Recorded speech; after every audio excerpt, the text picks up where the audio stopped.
रामकृष्ण हरी. संघर्ष योद्धा मनोजदादा जरांगे पाटील हे अखंड मराठा समाजासाठी 29 ऑगस्ट रोजी अंतरवाली सराटी या ठिकाणी उपोषणाला बसणार आहेत.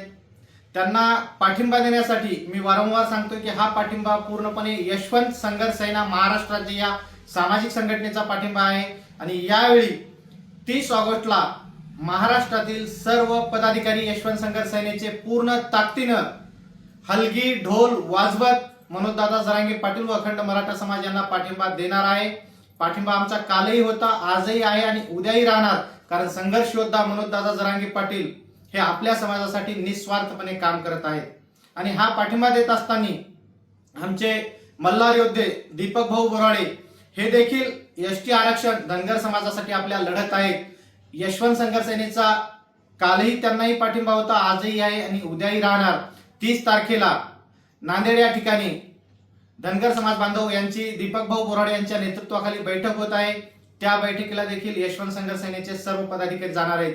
ज्या ज्या ठिकाणी माझ्या समाजाला संघटनेची गरज लागेल, ज्या ज्या ठिकाणी आम्हाला वाटलं की इथं जायचंय, जे जे धनगर समाज बांधवासाठी काम करतात त्या प्रत्येकाचे हात मजबूत करण्याचं काम यशवंत संघर्ष सेनेच्या माध्यमातून निश्चितपणे केले जाईल.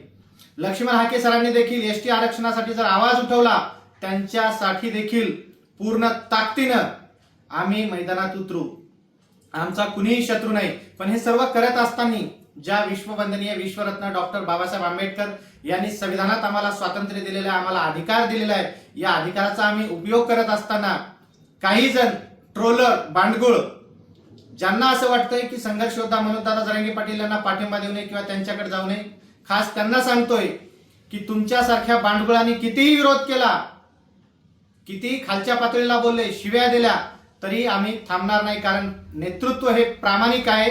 आणि संघर्ष योद्धा मनोजदादा जरांगे पाटील असतील, दीपक भाऊ बोराडे असतील, यांच्या सोबत आम्ही ताकदीनं थांबणार आहोत, काम करणार आहोत. त्यामुळं जे ट्रोलर बांडगुळ आहेत त्या हरामखोराला मी एकच सांगतोय की जेवढं तुम्ही खालच्या भाषेत बोलसाल त्याच्यापेक्षा 10 पटीने आम्ही चांगल्या पद्धतीनं काम करू. येणाऱ्या 30 तारखेला ढोल हलगी वाजवत यशवंत संघर्ष सेनाच नाही तर 30 तारखेला तुम्हाला दिसल की बहुजनांच्या अनेक संघटना 30 तारखेला अंतरवाली सराटी या ठिकाणी संघर्ष योद्धा मनोजदादा जरांगे पाटील यांच्या पाठीशी राहतील. धन्यवाद. जय मल्हार, जय शिवराय.